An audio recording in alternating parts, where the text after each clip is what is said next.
Hi, welcome. On this video, you're going to see the relational bridge being built through what is defined as socialization.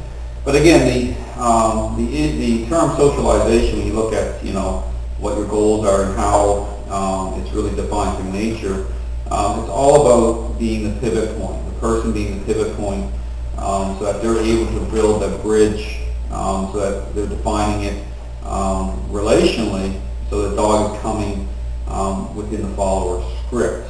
So here we're going to see a controlled exercise taking place with using Polly, who's my dog. The other dogs haven't met yet, and the dogs that I'm using, again, the two dogs here on board and training, both Freya and Athena, and again, they're holding a fair amount of power, or they were holding a fair amount of power. And so now you're going to see the script begin to branch off. Okay, this is where understanding that, this is why it's important to keep the script defined, very tight at first. You see the dogs in close and next to me. And then only when you start to, once the follower role is defined properly and the dog is coming into the parameters of the script, then you start to increase expectations. You can start to branch off and begin to, start to bring the control online that way. Because, when you do that, and that's why a lot of times if you start to just focus on positions or what the picture is supposed to look like through, say, distance or the sit, the down, come, and stay, what can happen is you can have that picture, but it's not a true picture of nature. It's basically turns out to be a counterfeit because the dogs are still devaluing, the owner. Even though you have the picture, again, you have to be able to discern the type of influence and the underlying motives at work relationally. And that's very important. So here, how this all sets up is to make sure that relational change happens first through keeping the script very defined, and then once you assess, you're able to determine that indeed relational change is happening, then you start to define the script with starting to branch off. But again, everything comes to the pivot point. So this is where when you're dealing with a pack of dogs or group of dogs, sometimes you'll see people trying to use other dogs to kind of help in the process. A lot of times what happens is those relational dynamics are different that way. And so when you remove the person as defining it as being the central pivoting point, again, what you have is appearance-based type of picture that, you see a group of dogs where you're putting a dog holding power in that group, you're assuming sometimes that just because you have a picture of the dogs all seeming to interact and get along, but what happens is those dynamics can be very deceptive because you have dogs still holding power, relationally, because you're removing the human at the level that's needed to really firm up that role. So everything needs to really play off the person as the pivot point. Even when you're using other dogs, it's very important that that person is the central figure in when it comes to creating relational change. That's critical. So here we're going to see it's a very controlled exercise. Living relationally, it's understanding the dynamics of the dog's holding power. Even how you introduce the other dog, you have to do it in a way that's very controlled, because when you go to say put a muzzle on the dog and bring that dog out, visually you can offer up a type of contrast which is going to trigger a high level of challenge, and you could actually get bitten while putting that muzzle on. So when you do it, you don't want to introduce the dog until you have that control in place with the other dog first, the muzzle on, and then introduce. That's why you'll see a dog's express state where they go up into high level when you're out in the street and another dog just makes an appearance, because it's how the dogs connect. It's associative, which means that the dog starts to think differently, and because it's like picture coming together. It's like the paint strokes coming together.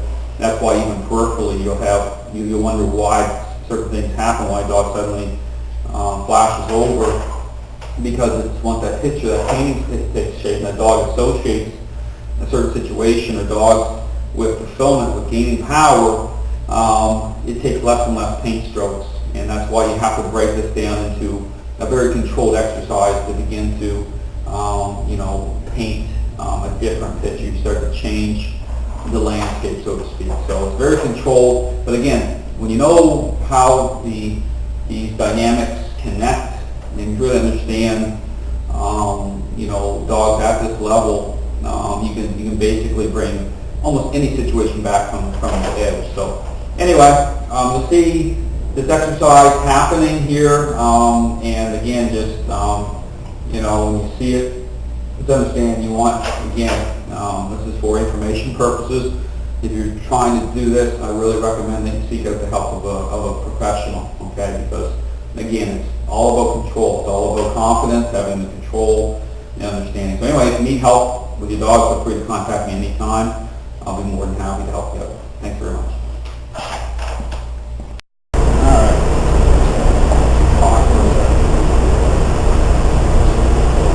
On this exercise, again, what you're seeing here is Anthony is here helping as well.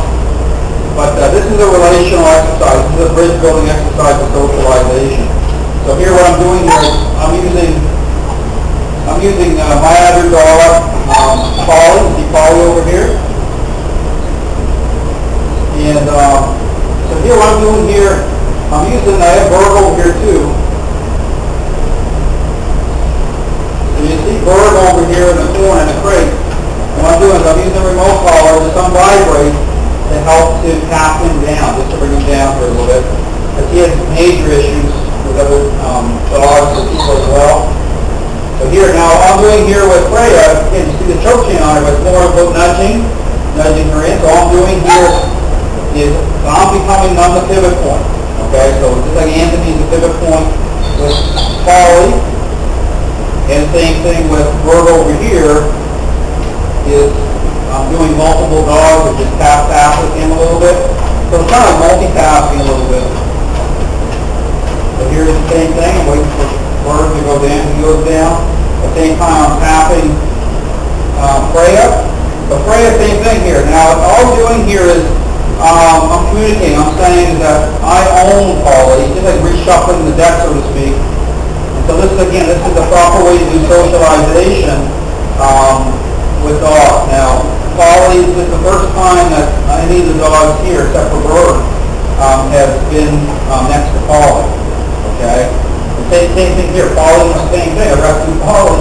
So you'll see her, she's shaking a little bit. All that is a little bit of transitional stress on her, but to calm her down, the same thing Anthony does, interrupt that. It's a push-pull technique, and all it does is brings her into the follower strip and starts to calm her too. Because what you're communicating to her is saying, it's okay, I have control, and so nothing bad is going to happen to you. And so Anthony's becoming that pivot point with her too. So same thing here. It's all I'm doing here with Freya, just nudging as she's looking over. So how this works, how this is defined, you see the head turning into me slightly. And so just as they do, just keep nudging. I'm going to put her into a down position. She goes down. I'm going to push pull while she's down here a little bit.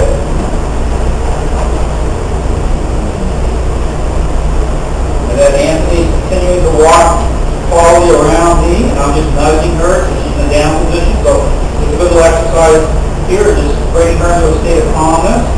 So right now you'll see the muzzle's on Freya, but after we do this exercise a little bit. Now here again, Polly's over there, so I'm going to nudge Polly down here a little bit.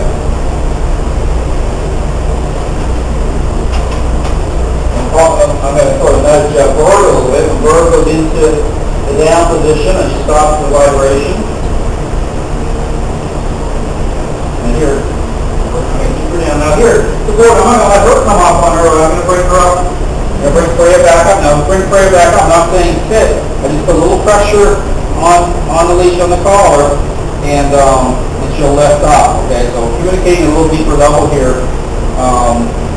with her. So here, anything is push pull. Now here we're going to do is, as I said before, it's very helpful to have other people handle dogs with issues under leadership, get them used to that. But here in a second, what you see me do is Nancy and I are going to switch dogs. Give a second, but how you want to switch the dog when you're switching with people, you kind of want to buddy up so that you're both thinking the same way. I mean, this is why sometimes you have issues with owners who say owners are really being devalued by the dog. There's a lot of emotion going on. It offers up too much of a contrast with his drugs. So you do this process, you want the people thinking the same way. So right here, so he lines up, and he'll do the push-pull. As I'm doing the push-pull, and I'm going to change leashes over here. So I'll just take the leash from him. Even as I take the leash before, I'm flexing here to do the same thing. And then we're going to switch roles. And now here what I'm going to do is we're going to move away from Anthony a little bit to give him some space so he can start to work the script without that pressure on him right away from the collie. So what to do is exercise, and even here as I'm doing this, I nudge Bird back into going into a down here. And then there's another dog, also on the camera view here a little bit. Athena's over here as well, and she's okay. I mean, she's staying in the down position, but she's going to come out here next here in a few minutes, and we're going to do the same script with her. Because again, both dogs are on a board train here. Nourishing power, and so I'm going to start walking forward around here a little bit. And here, and what you do is just kind of put Freya in the down position here somewhere, and I'm going to walk around like you're doing for me. And then just check put her down to walk forward. And here, same thing. Here, I'm going to walk around. He's just going to work on the script here, then walk the collie around here. So what he's doing is communicating just by noticing, no, I own Dale, I own Polly. You know, you might get to meet them. Okay, that's the thing. You're not taking hope away from them.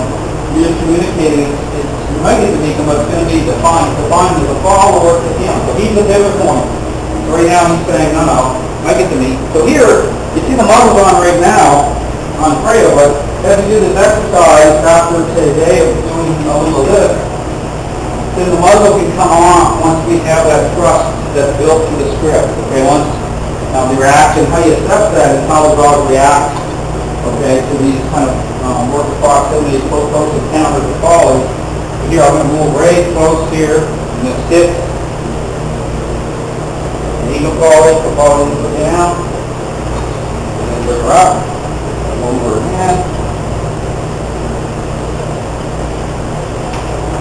Then I'm even from behind here, I'm just going to sit here.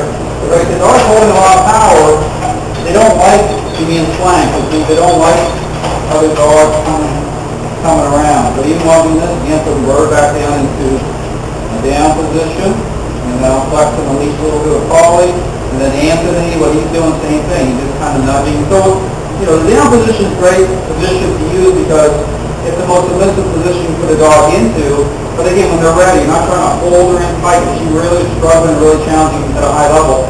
What Anthony can do is just get her up and just start walking her again and just working that script and then do the down again. But that's a sign that she's really coming along pretty well. I mean, she's staying in the down position, she's accepting influence from him, and even while I'm working with Polly. So anyway, we're going to change up dogs here. We're going to stop the video and you'll be able to see Athena being worked as well.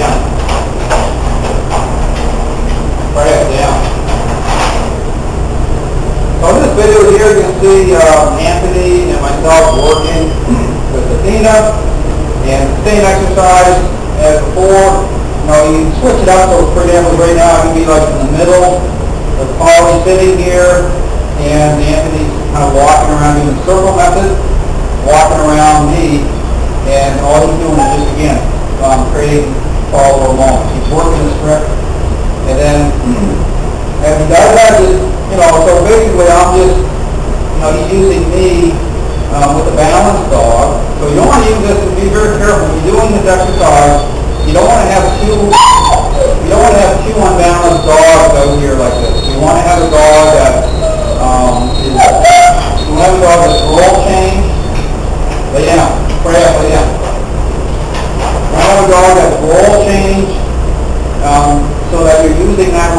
dog to help the dog that needs relational change. So, because again, that'll set things off. You have dogs that are both need a lot of help, and you're trying to script this. You just asking for problems. So here, even here, you see me using bird down, using the muzzle.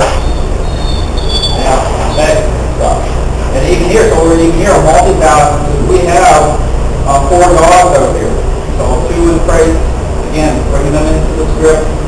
And then the real focus of this exercise, again, is Athena. And all Anthony's doing, again, is just working the script. Because right now, again, a look just isn't a look. So as she starts to turn her head towards Polly, he's just nudging her decision-making process back through me. Down. Press. Down.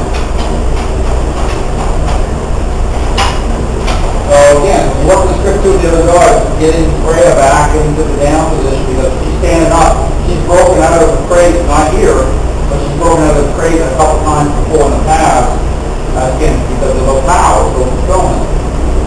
So again, so here, yeah, and just tap. So what we're going to do is go switch here, so Anthony will come to the middle, and then I'm going to start to walk Polly around Athena. So I'll give him a second. So that's the other thing we do. It's all about not knowing where the other person's at too with the dog. So you don't want to start to put any pressure on until they're kind of set and they have the script going pretty good. And then, I'll start walking Polly around a little bit. But that's the thing we do with exercise. It's for the person, for me, to be aware of where Anthony's at. Whether if he's good to go, then I know I get a little closer with Polly. But I won't do it today until he has the script going, and then I'll start to move Polly a little closer. So I bring Polly closer like this, I'll focus on Polly, but peripherally I'm seeing what's going on here so that I know that it's for me being helpful, it's for me being the helper. So Polly is helping Athena through me. Moving here, right a little bit, come right up behind, I'm going to come right behind Athena with Polly, and again, as we're doing this, he's just nudging a little bit, bring Polly right up, close here, but not touching or anything, but just kind of close. Athena knows up here. And again, I worked with Athena too, which is helpful. So Anthony and I are both the same, similar, building the same bridge. We share the same type of pivot point connection. And that's why we look at contrast and doing this, going from one dog owner to the other. It's important that the person that needs the most help, they're becoming relationally strong first before you move that dog to another person who's represents more leadership, because we can trigger aggression if you're not careful. It's understanding these interplays, the dynamics. So again, I'll start moving forward again. Again, after we script this a little bit, once you get script going really well, then that's when the muzzles can come off the dog, okay? But right now, because we're really starting to put a little more pressure on, we want to be safe with the protocols. But after, like I said, after we do this a little bit, a few times, then, we know we're good, okay? And that's when we'll get a different interaction going on. In fact, we can let the dogs kind of go free a little bit, and we'll be putting, random moments on the dogs. And you'll see that too this week coming up. You'll see this branch off as it extends, so that you'll see true kind of interaction that's more relaxed. But again, working on Anthony, myself being the pivot point. So anyway, thanks for watching.